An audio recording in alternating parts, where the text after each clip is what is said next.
pessoal, boa noite. A gente está se coordenando aqui. É o quinto dia de congresso, mas pra gente parece que é um dia só, porque um dia está vindo depois do outro, a gente tem trabalhado bastante, né? Acabei de chegar de Salvador, do workshop que teve lá. Antes de começar as aulas hoje, só lembrar vocês que hoje é o quinto dia, então é o encerramento das entrevistas, mas as aulas do congresso vão continuar por mais 3 dias, o que eu vou explicar no final de tudo, tá? Tem muita novidade, muita coisa, então esperem até o final das aulas para a gente poder conversar sobre isso. Vamos começar.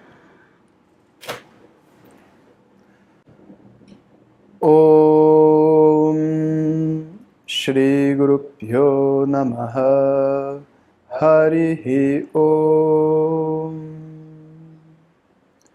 Sadashiva Samarambham Shankaracharya Madhyamam Asmadacharya Paryantam Vande Guru Paramparam Shri Jagan Mataram Devim Sthitadhi Padmakasanam Hridaya Sagaratitam Gomatim Pranatosmyaham Om. Olá pessoal, boa noite. Então sejam bem-vindos a mais uma aula.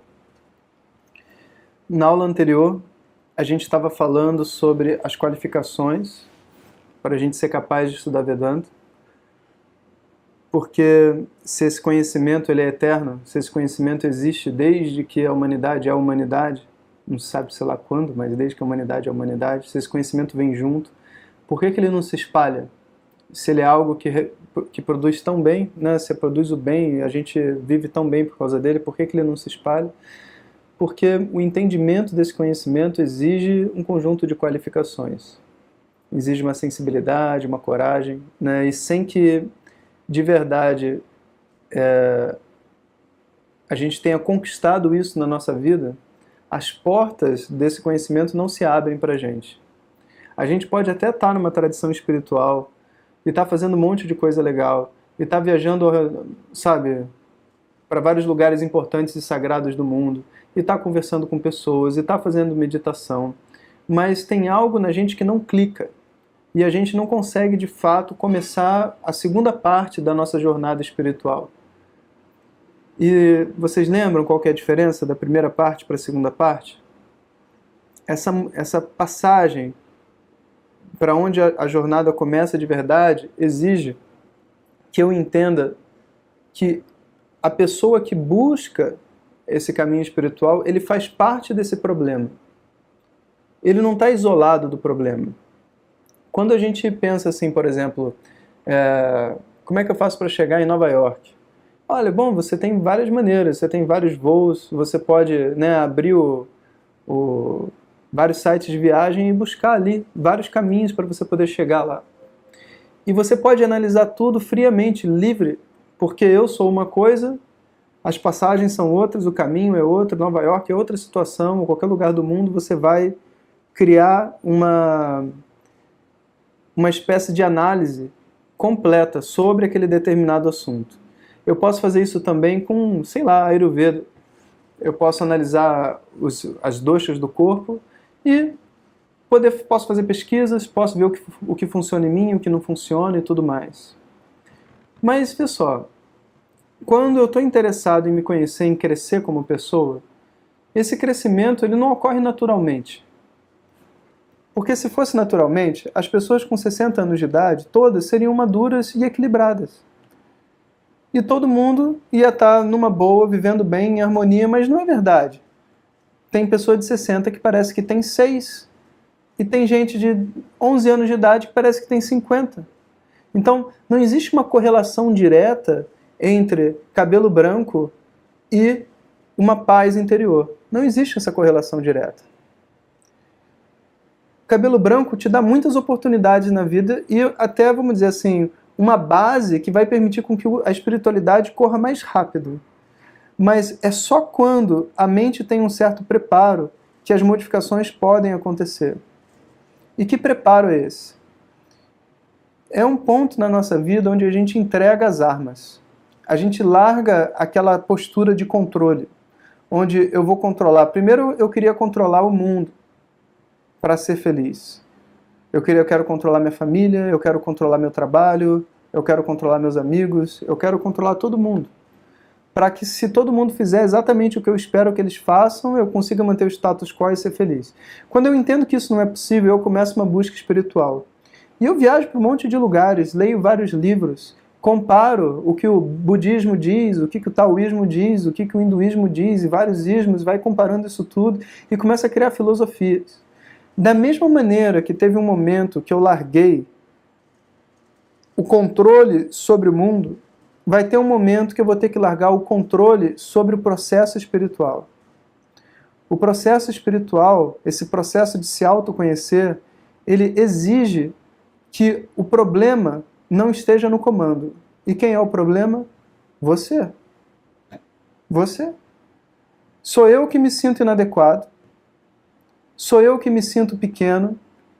Sou eu que estou querendo consertar minha mente, que tenho várias teorias de como que aí sim eu vou ser feliz.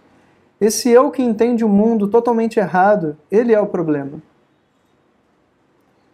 E, obviamente, quando ele estiver buscando uma solução, a busca por solução dele é, como é que se diz? É viciada. Pensa bem. O que é o conceito de felicidade que as pessoas têm? O que é o conceito de satisfação que as pessoas têm? Não é manipular o mundo? É assim que as pessoas imaginam que vão ser felizes. Elas vão conquistar alguma coisa que vai dar para ela felicidade. E quando elas entram na espiritualidade, o que elas fazem? A mesma coisa. Elas vão usar agora de artifícios espirituais para controlar o mundo. Em vez de ficar ali em cima do filho para ver se ele passa no vestibular ou escolhe aquilo que você gostaria que escolhesse, você vai e faz uma reza, põe o santo debaixo d'água para que ele passe no vestibular. Não fez a mínima diferença. Do ponto de vista da busca espiritual. Do ponto de vista do resultado vai fazer diferença. Mas do ponto de vista da busca espiritual, não faz diferença. Porque a busca continua sendo material. O meio é espiritual. Então, enquanto a busca é material, se o meio for material, a gente diz que a pessoa é materialista.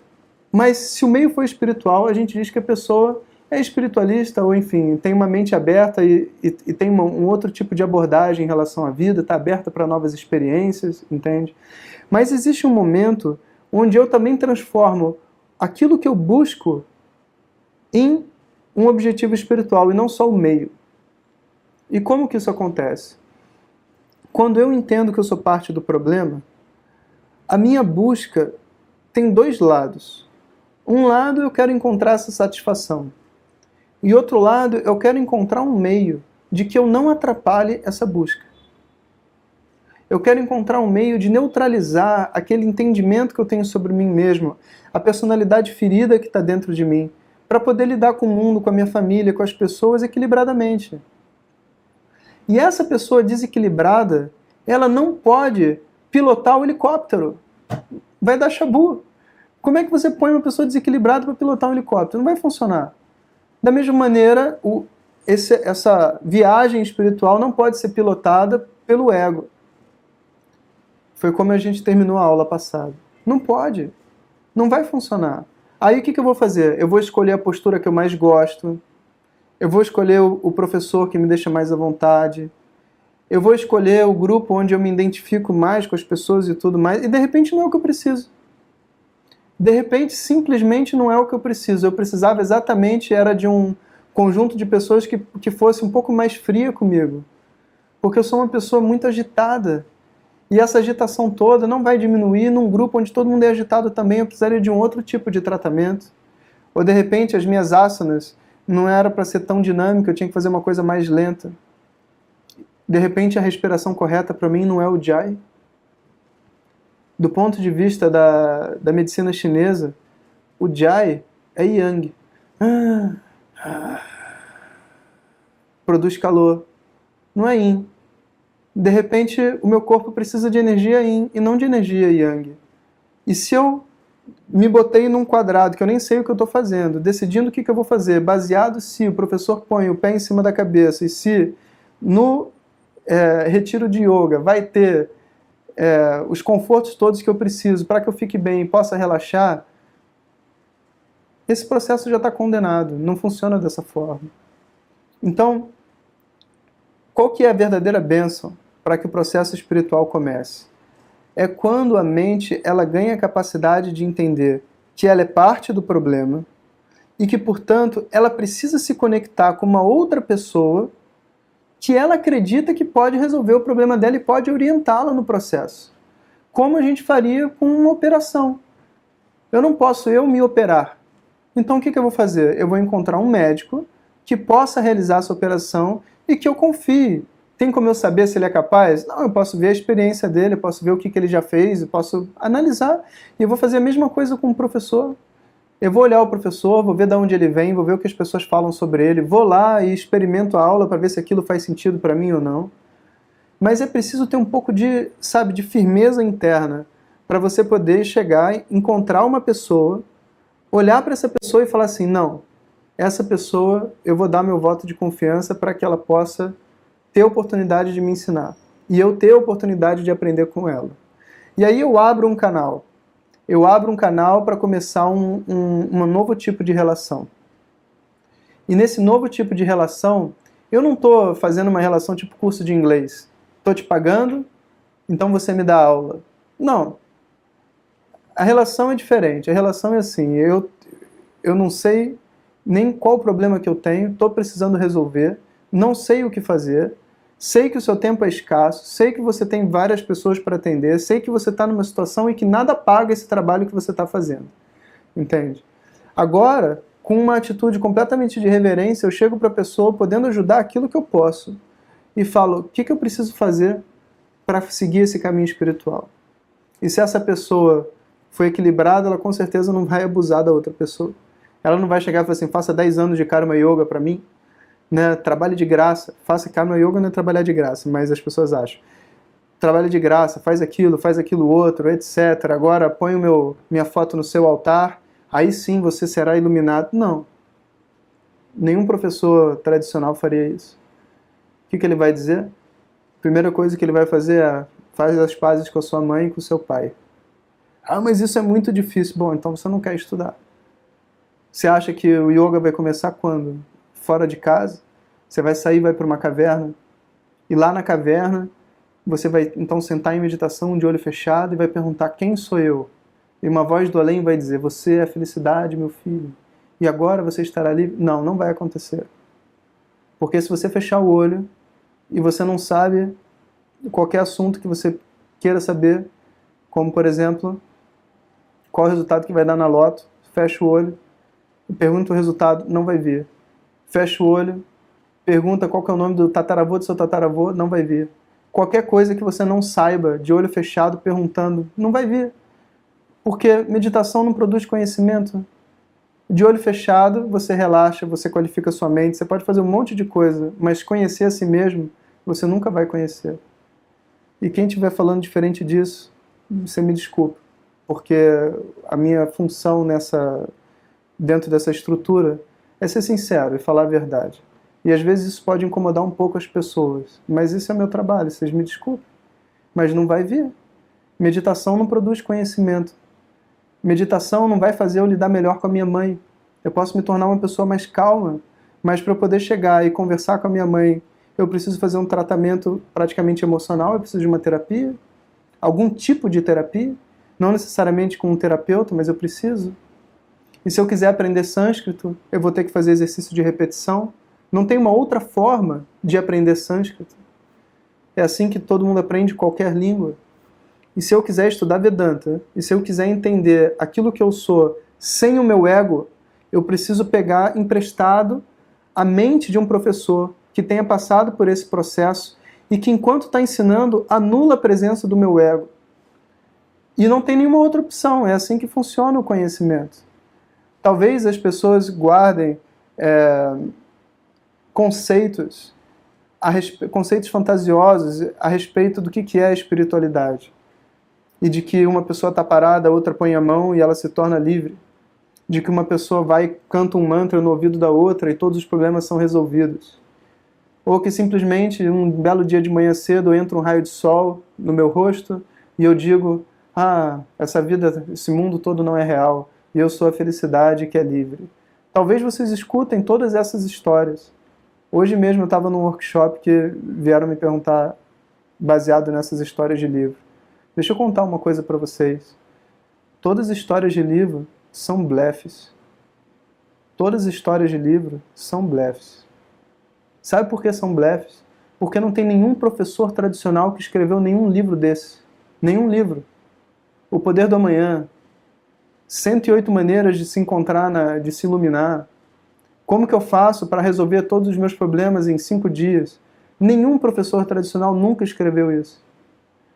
E todos os professores tradicionais, a única coisa que eles fazem quando eles escrevem algum livro é escrever as explicações que eles receberam do professor dele durante uma aula de Vedanta. A Gita, se você analisar o que Shri Krishna escreveu, é exatamente o que está na Katha Upanishad. Ele elabora o que está na Katha Upanishad. Ele não cria nada novo. Shankara escreve Tattva-bodha, o que está no Tattva-bodha está nas Upanishads. Não é a criação de um conhecimento, é a passagem de uma tradição de uma pessoa para outra. E às vezes a gente precisa preparar o nosso material didático e a forma como a gente ensina para a cultura que a gente está lidando, para os exemplos, para o que as pessoas acreditam, para compensar as deficiências sociais daquele grupo. Ok, mas muito diferente de reflexões e devaneios sobre o que é a iluminação, sobre o que é a espiritualidade, sobre como eu vou resolver todos esses problemas. O que acontece no final do dia é que eu leio todos esses livros e não tenho certeza de nada. E o pior, quando eu encontro alguém que é capaz de me explicar, eu também não consigo entender, porque eu fico lembrando o que fulano de tal escreveu naquele livro assim, assim, assado, e aquilo ali não bate com o que a pessoa está dizendo. Claro que não bate. Claro que não bate, porque não pode bater. Porque essa não é a forma de fazer a brincadeira. A maneira de eu receber um conhecimento onde eu sou o problema requer que eu não esteja presente para receber esse conhecimento. Processo que a gente vive desde pequenininho, quando a gente faz uma relação que tecnicamente é chamada de samvada. Sabe quando você chega para a criança e fala assim para ela, agora presta bastante atenção no que eu vou dizer. E ela entende que aquilo é uma coisa importante, ela abre o olho, olha na sua direção e se conecta porque ela sabe que você é mãe e pai e que nesse momento ela está falando uma coisa importante. Essa relação é chamada de samvada. E é só quando a mente está dentro dessa atitude é que o ego está totalmente anulado para receber o que vem de fora. Ele não está analisando o que está sendo dito. Ele simplesmente está refletindo o que está vindo da mente da outra pessoa. E a partir dessa reflexão, ele se reavalia. Ele não é o agente principal do processo. Ele é o agente secundário, que vai participar da absorção do conhecimento, e não da criação do conhecimento, e não da descoberta do conhecimento. Assim,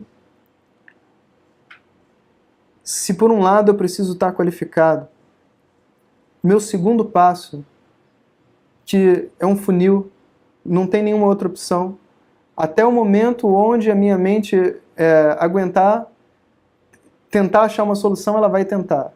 Quando ela entender que tem muitos ismos no mundo e que eu não tenho como fazer todos os ismos direito, e que aquele cara que escreveu sobre meditação budista nunca meditou, e aquele outro que escreveu sobre a história do Dalai Lama nunca conheceu o Dalai Lama, e que está todo mundo blefando, inspirando gente. Não estou blefando negativamente, não, blefando positivamente, inspirando pessoas e etc. Mas é um blefe.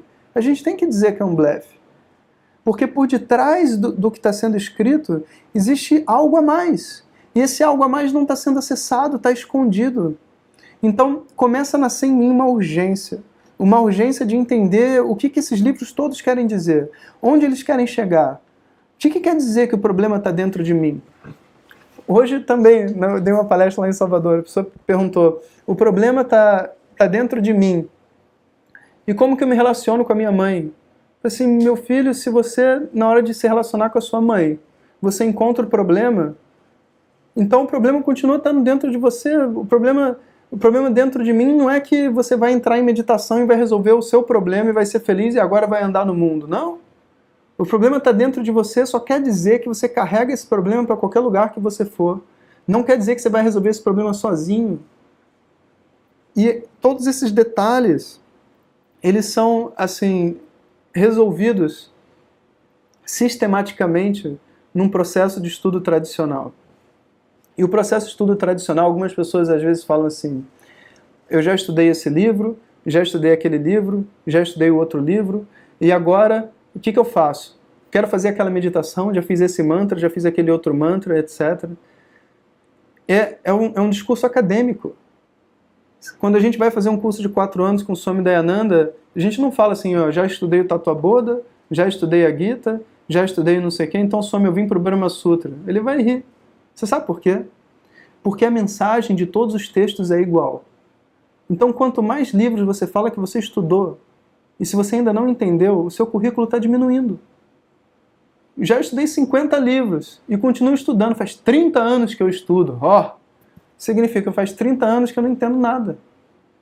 Porque se faz 30 anos que eu estudo, já estudei todos os livros e o entendimento não ocorreu, isso não é motivo de mérito. No início a gente acha que é, porque a gente vai com aquela atitude de um conhecimento que eu domino. Quando o conhecimento não é algo que eu domino, a atitude é completamente diferente. Eu entro dentro da tradição de ensinamento e deixo a tradição tomar conta da minha mente, tomar conta do meu processo. E a gente muitas vezes faz livros de novo, e quando a gente faz de novo a gente descobre que a gente não tinha entendido da primeira vez o que tinha para ser entendido. E de repente vão ter livros que a gente não precisa fazer porque o professor simplesmente explica a mesma coisa em outro livro. Antigamente, os textos dos Shankaracharyas e tudo mais descrevem mais de 1008 Upanishads. Mais de 1008 Upanishads, que são os textos fontes, né, os diálogos fontes que são usados nas aulas. Hoje só existe 108. Num curso de 4 anos, você estuda 10. Você não precisa estudar 1008 Upanishads para ter um entendimento de Vedanta. Você só precisa estudar direito uma. E se eu só preciso entender direito uma, o tipo de esforço que eu estou fazendo preenchendo o meu currículo de Upanishads está errado. Não funciona. Então eu preciso, trazer para mim um outro nível de realidade, onde eu enxergo, primeiro, o tamanho da minha ignorância. Eu crio aquela humildade de saber que eu não sei nada, eu estou ali estudando com o que Deus coloca na minha frente. Às vezes eu não tenho oportunidade de ter um professor na minha cidade, às vezes eu não tenho oportunidade de ter um grupo, e eu vou abrindo as portas que podem abrir. E chega uma hora que aparece uma tradição de ensinamento na nossa vida. Pode chegar. E na hora que essa tradição aparece, eu tenho que estar preparado. Senão, a porta passa. É um trem. Eu não subo no trem. Eu deixo passar. E tudo bem. Daqui a um tempo o trem pode passar de novo. Claro que pode. Mas, em geral, essas coisas na vida não funcionam assim. A gente tem oportunidades. Porque você acha que estudar Vedanta ou espiritualidade de uma maneira geral, para a gente não ficar fanático, né, com Vedanta, porque Vedanta pode ter qualquer nome, desde que diga para você que você é aquilo que você realmente busca, é espiritualidade. Que você já é a felicidade que você busca, é espiritualidade. E na hora que passar alguém pela sua porta batendo, mostrando para você isso, ou você entra nessa porta, ou você vai ter que esperar a próxima vez que esse trem vai passar. E o trem não é a pessoa disponível, a gente tem que estar disponível. Como que eu vou me dedicar a um conhecimento no meio de uma, briga familiar, devendo dinheiro no banco, tendo que trabalhar até as 11 horas da noite? Não funciona. Existe um conjunto de karmas envolvidos, que são tão importantes quanto a minha qualificação.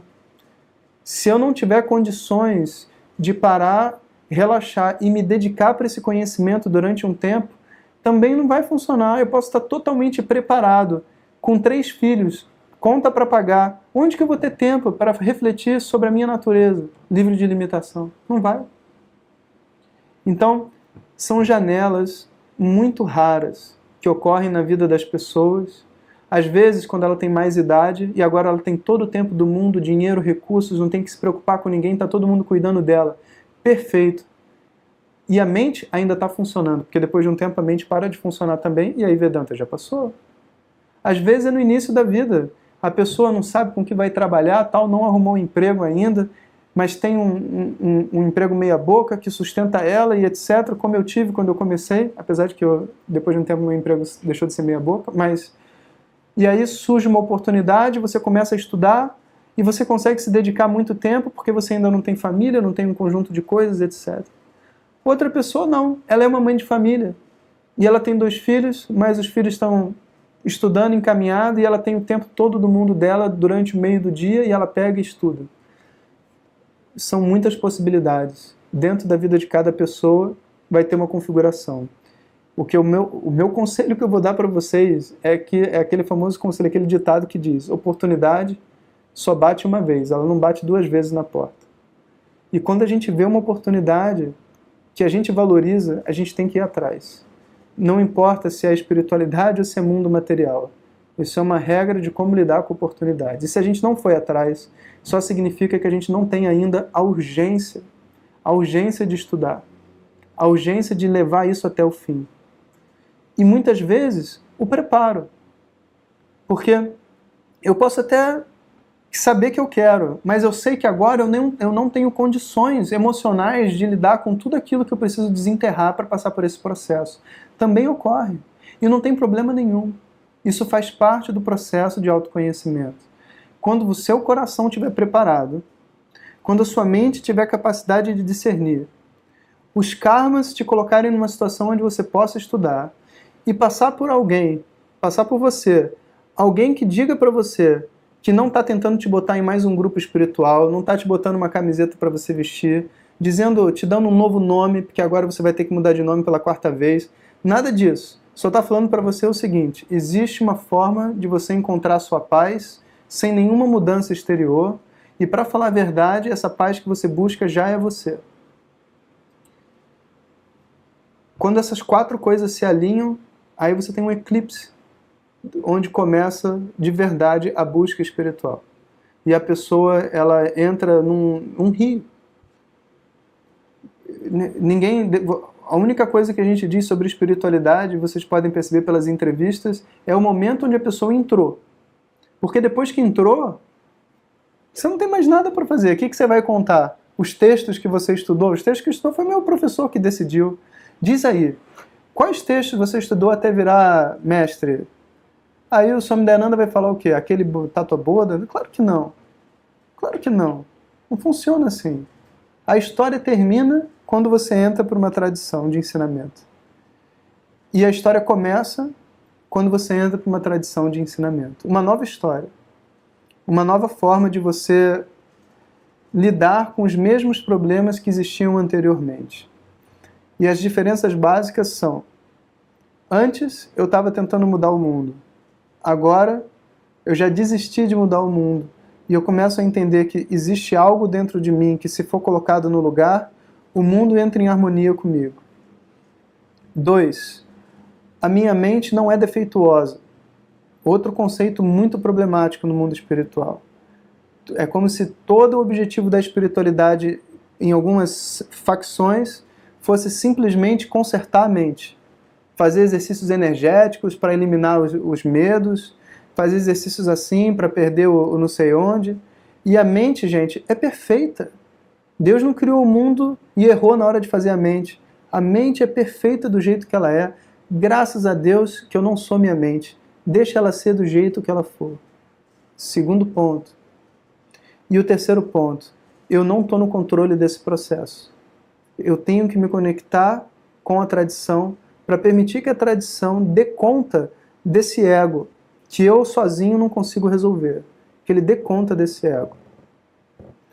E assim, quando a gente completa essa visão sobre yoga, sobre busca espiritual, sobre Vedanta, a gente tem o que a gente diz que é Uttama Yogi. O yogi, na visão dos mestres Patanjali e os outros mestres da tradição, como aquela pessoa que está totalmente preparada para receber o conhecimento.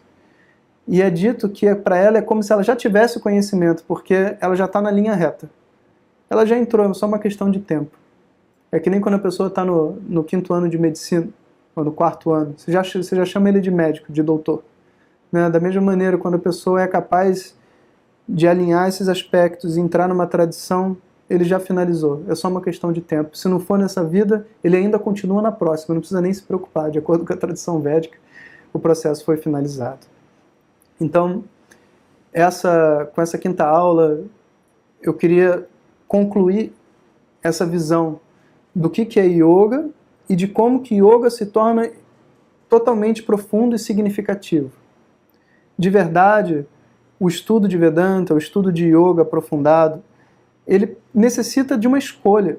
Ele necessita de uma escolha de cada um. O que a gente pode fazer, como a gente faz num congresso e nos cursos todos, nos workshops, é apresentar para as pessoas que existe.